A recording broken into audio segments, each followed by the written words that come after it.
దేశానికి రక్ష సుదర్శన చక్ర 2035 నాటికి అందుబాటులోకి తీసుకొస్తాం. ప్రధాని మోదీ దేశానికి రక్ష సుదర్శన చక్ర అని చెప్పి 2035 నాటికి దాన్ని అందుబాటులోకి తీసుకొస్తా అని చెప్పి నరేంద్ర మోడీ నిన్న గోల్కొండ కోటగా క్షమించాలి కోటగా జాతీయ పతాకం ఎగరవేసి ఆయన ప్రసంగం ఇచ్చారు. ఏం మాట్లాడుతూ ఉన్నారంటే సుదర్శన చక్రం ఎక్కడైతే ఉంది కదా మన శ్రీ మహావిష్ణువు చేతిలో ఉంటుంది కదా సుదర్శన చక్రం, దాన్ని వదిలితే దానికి ఎదురే ఉండదు. ఇక అవతల ఎంతటి వీరుడైనా ధీరుడైనా అంతం కావాల్సిందే, అంత పవర్ఫుల్ ఉంటుంది అది. అలాంటి సుదర్శన చక్రం మేము 2030 నాటికి తీసుకొస్తాం. అంటే మోడర్న్ వెపన్స్ తోటి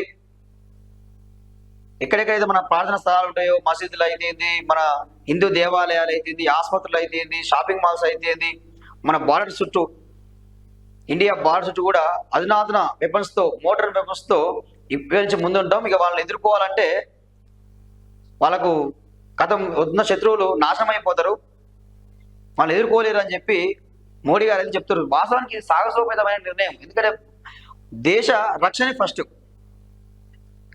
అందులో మోడీ ముందుంటాడు.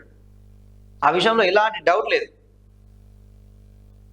ఇంకేమంటా ఉన్నాడు, ఎలాంటి ముప్పైనా శ్రీకృష్ణుడి స్ఫూర్తితో ఎదుర్కొంటాం, న్యూక్లియర్ బెదిరింపులకు భయపడేది లేదు, సింధు జలాల నుంచి సుక్క నీరు ఇవ్వం. ఇగో ఇదే దమ్మున్న మాట. అంటే ఏమంటా ఉన్నట్టు సింధు జలాల నుంచి చుక్క నీరు కూడా ఇవ్వం.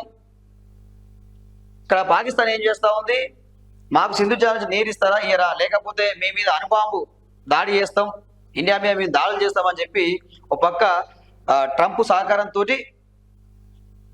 పాకిస్తాన్ అవాకులు చవాకులు వెళ్తా ఉంది. దానికి ధీటుగా నరేంద్ర మోడీ గారు సింధు జలాన్ని సుక్క నీరు కూడా ఇవ్వము, అవసరమైతే మా రైతులకు ఎక్కడైతే నీరు అందని ప్రాంతాలు ఉన్నాయో అక్కడికి మేము తరలిస్తాం మళ్ళిస్తాం అని చెప్పి మాట్లాడుతూ ఉన్నట్టు. ఇది గొప్ప అంటే దమ్ము ఉండాలి, ధైర్యం ఉండాలి ఇలాంటి మాటలు మాట్లాడంటే కూడా. ప్రపంచ మార్కెట్ను ఇండియా శాసిస్తుంది, రైతు వ్యతిరేక విధానాలకు అడ్డుకోల లెక్క నిలబడతా, జిఎస్టీ తగ్గించి దీపావళి ఆనందాన్ని రెట్టింపు చేస్తా, ఎర్రకోట వేదికగా ప్రధాని స్వాతంత్ర్య దినోత్సవ ప్రసంగం, పిఎం వికసిత్ భారత్ రోజ్గార్ యోజన ప్రారంభం అంటూ మనం వార్త చూస్తా ఉన్నాం. నిన్న 103 నిమిషాల పాటు నరేంద్ర మోడీ గారు ప్రసంగించారు. అందులో చాలా గొప్ప గొప్ప నిర్ణయాలు తీసుకున్నా ఉన్నారు. అదేవిధంగా ఆర్ఎస్ఎస్ని మొదటిసారిగా ఆయన పొగిడిండు, ఆయన నోటి వెంట వచ్చింది.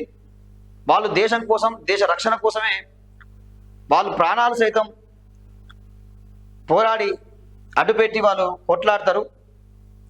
వాళ్ళది గొప్పది దేశభక్తి గల వాళ్ళు ఆర్ఎస్ వాళ్ళు అని చెప్పి వాళ్ళ గురించి చెప్పడం నేను అందరూ కూడా విన్నారు. ఇంకా ఏమంటా ఉన్నాడంటే వాస్తవానికి కూడా ఇక్కడ నరేంద్ర మోడీ చూసుకుంటే అండి, ఏ పథకాల పేరు చూసినా కానీ పిఎం వికసిత్ భారత్ రోజ్గార్ యోజన ప్రారంభం, ఏ పథకం చూసుకున్నా కానీ ప్రతి పథకం కూడా ఎక్కడ కూడా నరేంద్ర మోడీ అన్న పేరు పెట్టుకోలేదండి. ఏ పథకం చూసినా కానీ ప్రధానమంత్రి పిఎం ఆవాస్ యోజన అని చెప్పి, ఇక లేదు ఏదైనా పిఎం వికసిత్ భారత్ అని చెప్పి, ఇలాంటివి చూసుకుంటే సుకన్య యోజన అని చెప్పి కేంద్ర ప్రభుత్వ పథకాలు చూస్తే ఏవైనా సరే మొత్తం కూడా ప్రధానమంత్రి పేరుతో, ఆయన సొంత పేరుతో మాత్రం పథకాల పేరు ఎక్కడ లేవు. ఈ విషయంలో మాత్రం నిజంగా గొప్ప ప్రధాని నరేంద్ర మోడీ అని చెప్పి చెప్పుకోవచ్చు. అక్కడ ఇక ఏమంటా ఉన్నాడు, ఇంకా ప్రపంచ మార్కెట్ను మన ఇండియా సాధిస్తుంది, ఆ విధంగా మనం ముందుకు పోవాలి, మనం ఏలాలని చెప్పి మాట్లాడుతూ ఉన్నాడు నరేంద్ర మోడీ గారు.